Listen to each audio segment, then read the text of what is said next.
வணக்கம் ஃப்ரெண்ட்ஸ். இன்றைக்கி நம்ம சேனலில் என்ன ஷார்ட்ஸ் வீடியோ போட போகிறோம்னா, தொண்டையெல்லாம் ஒரே வலியாக இருக்குது, நெஞ்சு சளி, தீராத நெஞ்சு சளியாக இருந்தாலும் அந்த கல்யாண முருங்கையில் போட்டு நம்ம தோசை சுட்டோ துவையல் அரைச்சோ சாப்பிட்டோம் அப்படின்னா, ரொட்டி மாதிரி செஞ்சு சாப்பிட்டாலும் அந்த தொண்டை வலி, நெஞ்சு வலி இதெல்லாம் வந்து நம்மளுக்கு வணக்கம் ஃப்ரெண்ட்ஸ். இன்றைக்கி வந்து கல்யாண முருங்கை இலையில தான் நம்ம வந்து ஒரு தோசை சுட போகிறோம். அதில் வந்து கொஞ்சோண்டு மிளகு, ஜீரகம், பூண்டு எல்லாத்தையும் வதக்கி விட்டு இந்த இலையும் போட்டு அரைச்சி தோசை மாவில் போட்டும் நம்ம தோசையாக ஊற்றலாம்.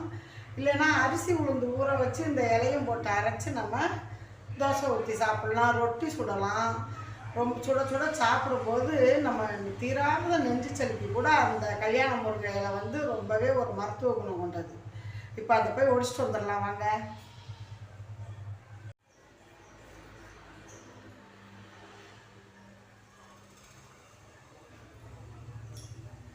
பார்த்தீங்களா, எங்கள் வீட்டுக்கு ஒரு நாலு வீடு தள்ளி இந்த இலை செடி வச்சுருக்காங்க. இந்த கண்ணில் வந்து லைட்டாக முள் இருக்கும், ஒரு மாதிரி கொக்கி முள் மாதிரி இருக்கும். நம்ம அந்த முள்ளெல்லாம் நம்ம கையில் குத்திடாமல் இந்த கீரையாக நம்ம ஒடிச்சிட்டு வந்துட்டோம். நல்லா கொழுந்து கீரையாக இருக்கா, இதை நல்லா அந்த நரம்புகள்லாம் எப்படி ஆயிடுறதுன்னு சொல்கிறேன் வாங்க. இந்த இலையில வந்து நல்லா கொழுந்து கீரையாக எடுத்துக்கிறணும். எடுத்து இந்த வரல இந்த நடுவில் போகிற இந்த நரம்பெல்லாம் எடுத்துடணும், இல்லைன்னா அரைக்கும் போது நாராக வரும்.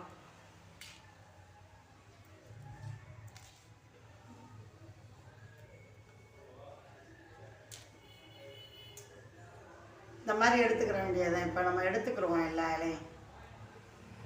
இப்போ நம்ம முள்ளு முருங்கை இலை தோசைக்கு வந்து அரிசி, பச்சரிசி, புழுங்கரிசி ஊற வச்சுக்கிட்டேன். அதோடு வந்து கொஞ்சோண்டு உளுந்து போட்டுக்கிட்டேன். இப்போ நம்ம மிக்சியில் தான் அரைக்க போகிறோம். இப்போ அரைக்கிறதுக்கு மிளகு, ஜீரகம், பூண்டு போட்டுக்கிட்டோம்.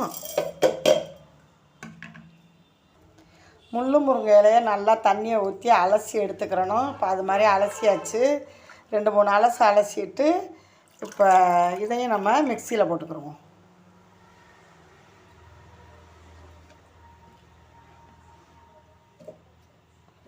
இப்போ ஒரு 2 கரண்டி அரிசியை போட்டுக்கிறோம். அதுக்கப்புறம் நம்ம தனியாக அரைச்சிக்கலாம்.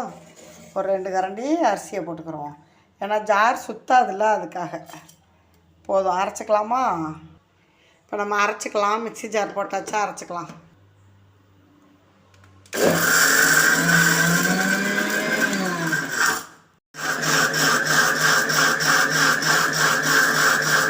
தண்ணி கொஞ்சம் ஊற்றிக்கிடுவோம்.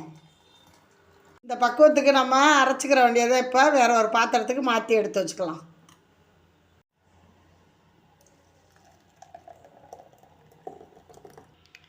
இப்போ நம்ம முள்ளு முருங்கை அண்டு கல்யாண முருங்கை இலை வந்து அரைச்சாச்சு. இப்போ தேவையான அளவு உப்பு போட்டுக்கிடுவோம். ஒரு 5 நிமிஷம் ஊறட்டும். ஒத்தாப்படி கரண்டியை வச்சு கலக்கி வச்சுருவோம், ஊறட்டும். தோசை எப்படி ஊற்றுறதுன்னு சொல்கிறேன்.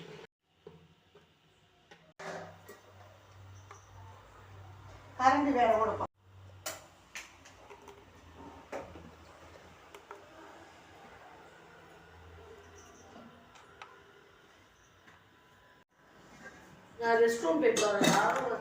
இப்போ மாவு நல்லா உப்பு போட்டு கரைச்சி ஒரு 10 நிமிஷம் ஊற வச்சுட்டோம். நல்லா ஊறிடுச்சு. இப்போ தோசை ஊற்றலாம் வாங்க.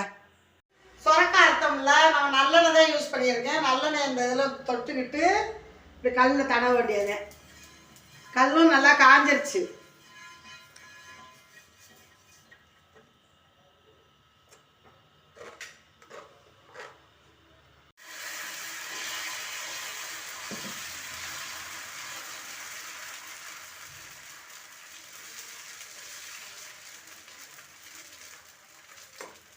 வேகட்டும்.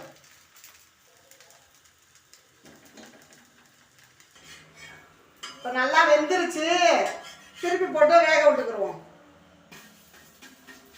ரொம்பவே மருத்துவ குணம் கொண்ட தோசை தான். சளிக்கெல்லாம் அவ்வளோ நல்லது.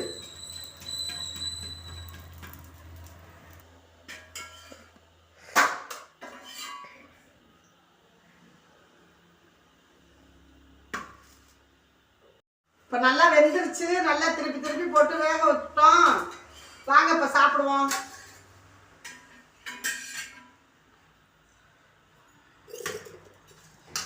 நான் வந்து சாம்பார் வச்சுருக்கேன். நீங்கள் சட்னி வேணாலும் தேங்காய் சட்னி வச்சுக்கலாம். ரொம்பவே சூப்பராக இருக்கும். பாருங்கள் ஃப்ரெண்ட்ஸ், சாம்பார் வச்சு தொட்டு சாப்பிட்லாம். ரொம்பவே சூப்பராக இருக்கும். கல்யாண முருங்கை இலை, இன்னொரு பேர் முள்ளு முருங்கை இலை. ரொம்ப டேஸ்ட்டாக இருக்குது. வாங்க சாப்பிட்லாம். ரொம்பவே மருத்துவ குணம் கொண்டது. சின்ன குழந்தையிலேருந்து பெரியவங்க வரைக்கும் சாப்பிட்லாம். இந்த கல்யாண முருங்கை இலை தோசை சாப்பிட்றோம். நீங்கள் வாங்க சாப்பிடுங்க. ஓகே ஃப்ரெண்ட்ஸ், இந்த வீடியோ பிடிச்சிருந்தா லைக் பண்ணி ஷேர் பண்ணி விடுங்க. மறக்காம நம்ம வீடியோவை ஃபுல் வீடியோவா பாருங்க.